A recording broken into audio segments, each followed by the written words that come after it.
श्री गुरुदेव दत्त. नमस्ते स्वामी भक्तांनो, स्वामी साथ या चॅनलमध्ये आपले स्वागत आहे. अध्याय 27 कवी नरहरी. यासाठी चॅनल सबस्क्राईब करा आणि व्हिडिओ जास्तीत जास्त शेअर करा. श्री गुरूंचे गाणगापुरात वास्तव्य असताना त्यांच्याकडून मानवी बुद्धीला अनाकलनीय अशा ज्या अनेक अलौकिक लीला घडत होत्या, त्यामुळे श्री गुरूंच्या कीर्तीचा डंका चारही दिशांना धुमधुमत होता. भक्तांची, दर्शनेच्छुकांची गाणगापुरात तर नित्य जत्राच भरत असे. या चालत्या बोलत्या परमेश्वराचे दर्शन सुख घ्यावे, आशीर्वाद मिळावेत, चरण स्पर्श करून पावन व्हावे म्हणून जवळपासचे आबालवृद्ध स्त्री पुरुष दररोज बऱ्याच मोठ्या संख्येने मठात ये जा करीत होते. दूरदूरचे लोकही अंतराची पर्वा न करता, प्रवासाच्या त्रासाची तमा न बाळगता मुलाबाळांसह शेकडोंच्या संख्येने मठात हजेरी लावित होते. काही भक्त श्रीगुरूंना मंगल कार्याप्रसंगी आग्रह करून अत्यादराने, मान सन्मानाने आपल्या गावी घरी नेत असत. भक्ताधीन असलेले श्रीगुरू अधूनमधून कार्याचे महत्त्व जाणून व बोलावणाऱ्याचा भाव पाहून अशी आमंत्रणे स्वीकारीत. एके दिवशी हिपरगी नावाच्या गावातील एक भक्त श्रीगुरूंपाशी आला. त्याने आपल्या घराशेजारीच एक मंदिर बांधले होते. त्या मंदिराच्या उद्घाटनासाठी म्हणून व तेथील भगवान दत्तात्रयांच्या मूर्तीच्या प्राणप्रतिष्ठा समारंभासाठी म्हणून श्रीगुरूंनी आपल्या घरी गावी यावे अशी त्याची मनोमन इच्छा होती. त्याने आपली ही इच्छा श्रीगुरूंच्या कानी घातली व ती मान्य करून उपकृत करण्यासाठी अत्याग्रह केला. त्याची ही विनंती श्रीगुरूंनी मान्य केली व त्याप्रमाणे हिप्परगीस 15 दिवसांनी जाण्याचा कार्यक्रम नक्की ठरवला. त्या भक्ताने अत्यानंदाने श्रीगुरूंना वंदन केले व लागलीच समारंभाच्या पूर्वतयारीसाठी म्हणून हिप्परगी गावी जाण्यास निघाला. आपल्या गावी पोहोचल्यावर त्याच दिवशी दुपारी समारंभ व्यवस्थित पार पाडावा, कसलीही उणीव राहू नये म्हणून गावातील कल्लेश्वर मंदिर जाऊन देवापुढे सर्वप्रथम समारंभाचे निमंत्रण नम्रभावे दिले. श्रीगुरूंपाशी जाण्यापूर्वीही त्याने या देवाची यशासाठी प्रार्थना करूनच नाव सोडला होता. मग त्याने ही बातमी गावातील काही श्रेष्ठींच्या घरी जाऊन त्यांना दिली व सहाय्यार्थ त्यांची विनवणी केली. या बातमीने ते आनंदले व म्हणाले, "अरे, तुझे घर आमच्या गावातच आहे ना? मग श्रीगुरू तुझ्या घरी येणार म्हणजे आमच्या गावी येणार नाही का? व तू जे मंदिर बांधले आहेस ते पण या गावासाठीच आहे ना? मग हा असा परक्यासारखा आमचे सहाय्य कसले मागतोस? श्रीगुरू आमच्याच गावी, आमच्याच घरी, आमच्याच मंदिराच्या समारंभासाठी येणार आहेत. हे सद्भाग्य तुझ्यामुळे आमच्या दारी येत आहे. मग आमचे सर्वस्व पणास लावून आम्ही या कार्यात सहभागी होणे आमचे कर्तव्य नाही का? तेव्हा तू कसलीही चिंता करू नकोस. फक्त तुझ्या घरची तेवढी व्यवस्था सांभाळ. बाकी बाहेरची सर्व व्यवस्था आम्ही गावकरी सांभाळतो. घरीही कसली मदत हवी असल्यास बिनदिक्कत हुकूम कर. संकोच करू नकोस. परकेपणाची भावना धरू नकोस. श्रीगुरूंचा इतमाम सांभाळण्यात कोणाकडूनही कसलीही कोठेही उणीव राहता कामा नये. हा समारंभ ही श्रीगुरूंची भेट गावाला संस्मरणीय अशीच झाली पाहिजे." हे त्यांचे सहकार्याचे आश्वासन ऐकून तो श्रीगुरूंचा भक्त आनंदला व घरी परतला. घरी येताच त्याच रात्री भोजनोत्तर श्रीगुरूंचा स्वागत समारंभ कसल्याही उणीवीविना, गोंधळाविना, अतिभव्यतेने सुव्यवस्थित पार पाडावा म्हणून त्या भक्ताच्या घरातील सर्वजण एकत्र बसले व त्यांनी तपशीलवार सर्व योजना आखली व कामाची विभागणी करून प्रत्येकावर निरनिराळी जबाबदारी सोपवली. संपूर्ण गावाला निमंत्रित करून समाराधना करण्याचेही ठरले. वेळ थोडाच उरलेला होता म्हणून सर्वजण दुसऱ्या दिवशी सकाळपासून कसून कामाला लागले. होता होता दारी प्रशस्त शोभायमान मांडव घातला गेला. सर्वत्र साफसफाई झाली. घरादाराची रंगरंगोटी केली गेली. स्वयंपाकघरात लागणारे सर्व साहित्य भांड्याकुंड्यांसह येऊन पडले. सर्वत्र आरास करून झाली. सर्वांना आमंत्रणे देऊन झाली. दूरदूरचे निमंत्रित नातेवाईकही समारंभासाठी हजर होऊ लागले.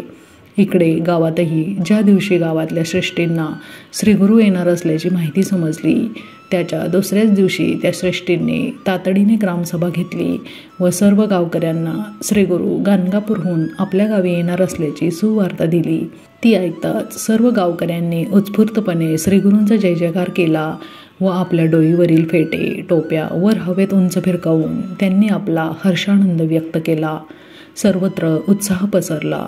वेशीवरच श्रीगुरूंचे भव्य स्वागत करून त्यांना वाजत गाजत मिरवणुकीने पालखीतून भक्ताच्या दारापर्यंत नेण्याचे ठरले. श्रीगुरूंचा हा स्वागत समारंभ श्रीगुरूंच्या लौकिकास इतमामा साजेसा व्हावा म्हणून आणखी काय काय करावे याची सुव्यवस्थित आखणी तेथल्या तेथे करण्यात आली. पुढाऱ्यांची एक खास समिती नियुक्त केली व सर्वांनी त्यांना सहकार्य करण्याचे, त्यांच्या आज्ञेत राहून काम करण्याचे मोठ्या आनंदाने मान्य केले.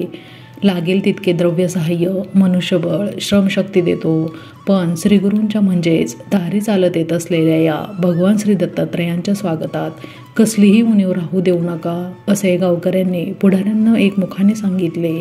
हा आमचा चालता बोलता मानवी रूप धारण केलेला प्रत्यक्ष परमेश्वर आहे. याच्या स्वागतासाठी आम्ही आमच्या देहाच्या पायघड्या पसरण्यास तयार आहोत, अशा शब्दात त्यांनी आपल्या अंतरीचा श्रेष्ठ भक्तिभाव व्यक्त केला व ते सर्व तयारीला लागले.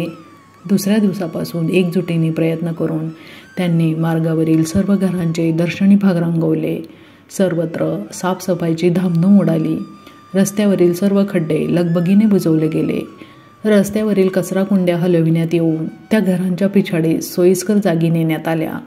जागोजागी कमानी उभारण्यात आल्या. वाजंत्र्यांची व्यवस्था केली गेली. वेशीवर भव्य मंडप उभारण्यात आला.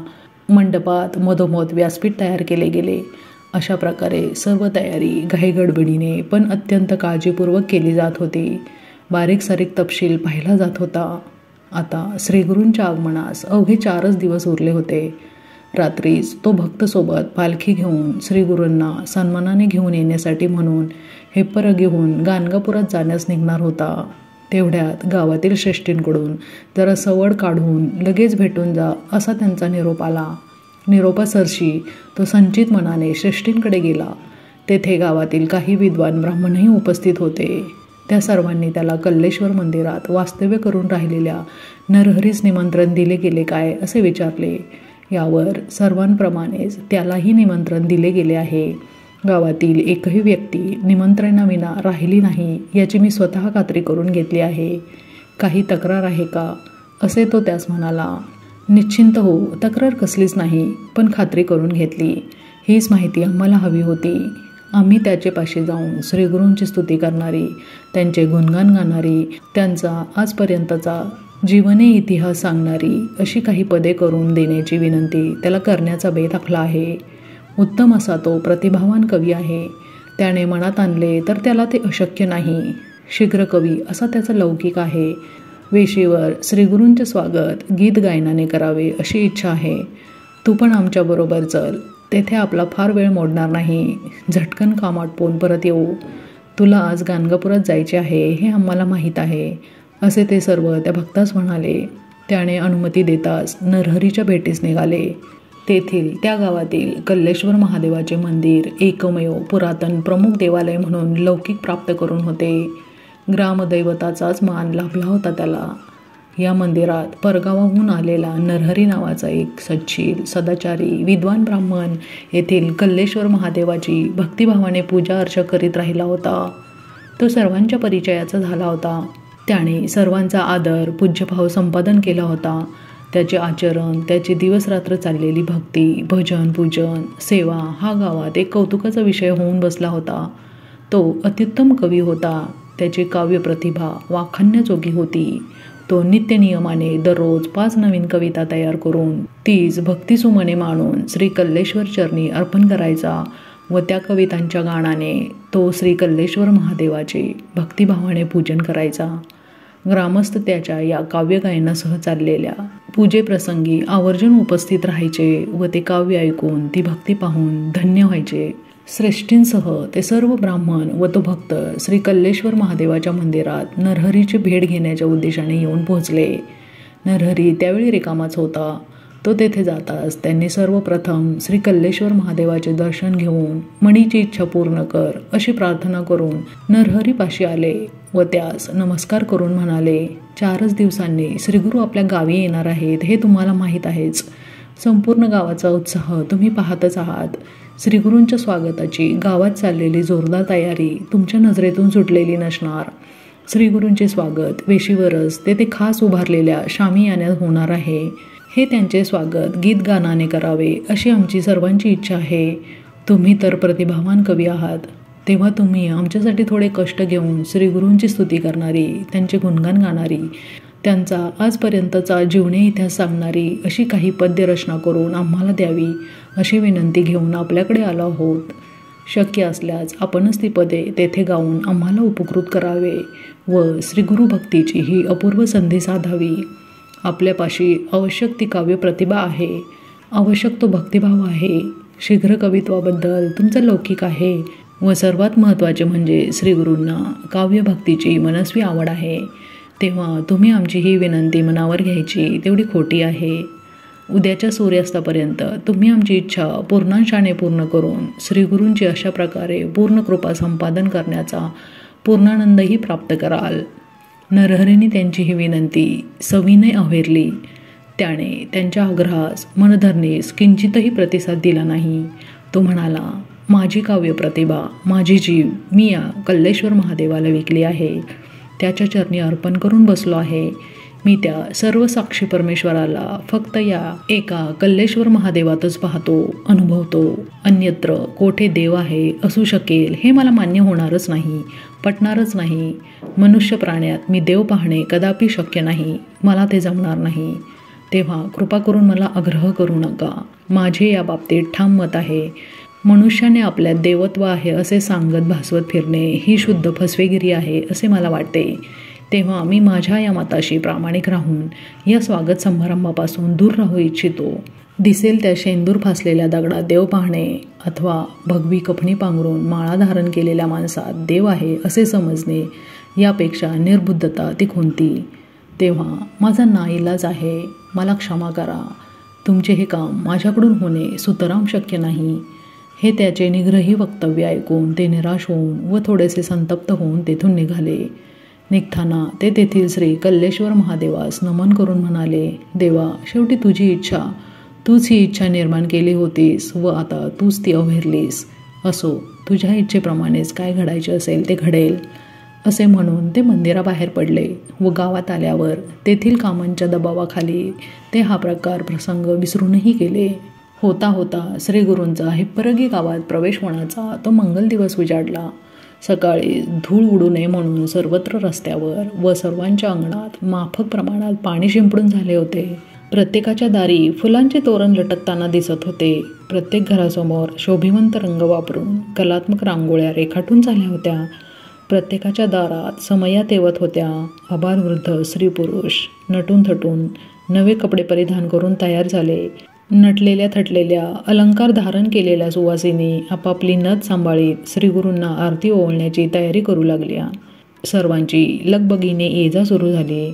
सर्व पुरुष श्रीगुरूंच्या स्वागतासाठी गावाच्या सीमेवर हजर झाले. श्रीगुरूंनी दारी आल्यावर ओवाळण्यासाठी स्त्रिया घरीच थांबल्या होत्या. गर्दी चेंगराचेंगरी होईल, मुलांना सांभाळणे कठीण होईल म्हणून त्यांनाही घरी ठेवण्यात आले होते. नुकताच सूर्योदय झाला होता. घटका 2 घटकांनी श्रीगुरूंची पालखी गावाच्या वेशीवर येणार होती. माथ्यांनास अंदाजे प्रहरभराचा अवधी असताना श्रीगुरू त्या यजमानाच्या भक्ताच्या घरी पोहोचणार होते. अपेक्षापूर्तीचा तो मंगल क्षण आला होता. श्रीगुरूंची पालखी सर्व लवाजम्यासह वेशीवरील शामियान्यात प्रवेशली. त्यांच्या दर्शनासाठी सर्व सूचना झुगारून देऊन एकच झुंबड उडाली. सर्वांना आवरण्यात कार्यकर्त्यांच्या नाकी दम आला. श्रीगुरूंभोवती मानवी कडे करण्यात आले व त्यांना व्यासपीठावर नेण्यात आले. तेथे त्यांना पुष्पहार अर्पण करण्यात आले. 51 सुवासिनींच्या ताफ्याने पंचारथी हाती घेऊन त्यांना ओवाळले. वेदघोष करण्यात आला. नंतर स्वागतपर भाषणे झाली. श्रीगुरू वाजत गाजत मिरवणुकीने त्या यजमानाच्या भक्ताच्या घरी जाण्यास निघाले. वाटेत दुतर्फा असलेल्या दारांसमोर त्यांना थांबावे लागत होते. तेथील स्त्रिया त्यांना ओवाळून फळे पुष्पे अर्पण करून त्यांचे दर्शन घेत होत्या. तेथील तो भक्तिभाव पाहून, उत्साह पाहून श्रीगुरू अतिशय आनंदले, प्रसन्न झाले. प्रवासाचा शीण थकवा कुठल्या कुठे पळाला. हे सर्व होत असता त्या गर्दीत नरहरी दिसला नाही. हे काही ब्राह्मणांना जाणवले व खटकलेही. हळूहळू ही बातमी श्रेष्ठींच्या कानावर गेली. त्यांनी त्या चौकस ब्राह्मणांना तिकडे लक्ष देऊ नका, तो येणार नाही असे सांगितले. पण त्यांना आपले कुतूहल आवरेना.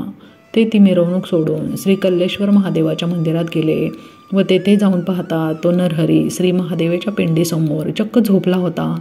त्याला न उठवता ते परत आले व हळूहळू नरहरी मंदिरात झोपला आहे हे सर्वांना समजले. पण तिकडे कोणी लक्ष दिले नाही, कारण हा मिरवणुकीचा आनंद, पुढे होणाऱ्या पूजेचा, आरतीचा आनंद त्यांना मनसोक्त लुटायचा होता. आज गावात श्रीगुरू प्रवेशणार होते हे नरहरी जाणून होता, पण त्याने तेथे न फिरकण्याचा पक्का निश्चय केला होता. सकाळी उठल्यावर गावात वाजत असलेल्या सनईने, चौघड्याने ही आठवण त्याला करून दिली होती. पण श्रीगुरूंची ती आठवण झटकून नित्याप्रमाणे शौच, मुखमार्जन वगैरे आटपून त्याने संपूर्ण देवालयाची झाडलोट केली.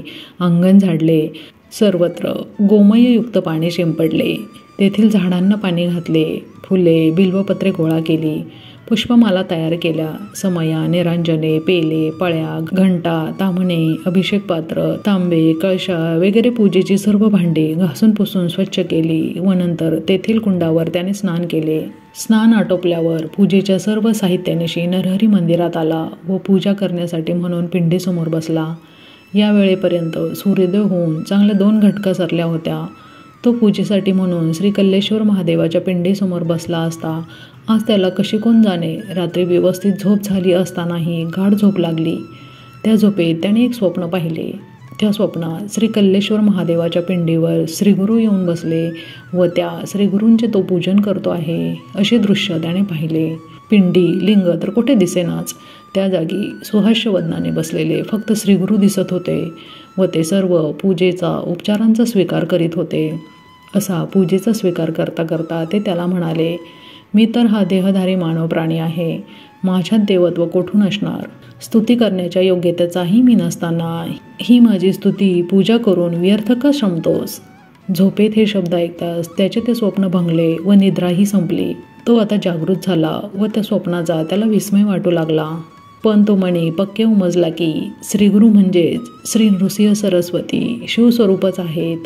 तो मनात म्हणाला, आज स्वप्नात का होईना पण माझ्याकडून त्यांची पूजा घडली. मी भाग्यवान ठरलो, धन्य झालो.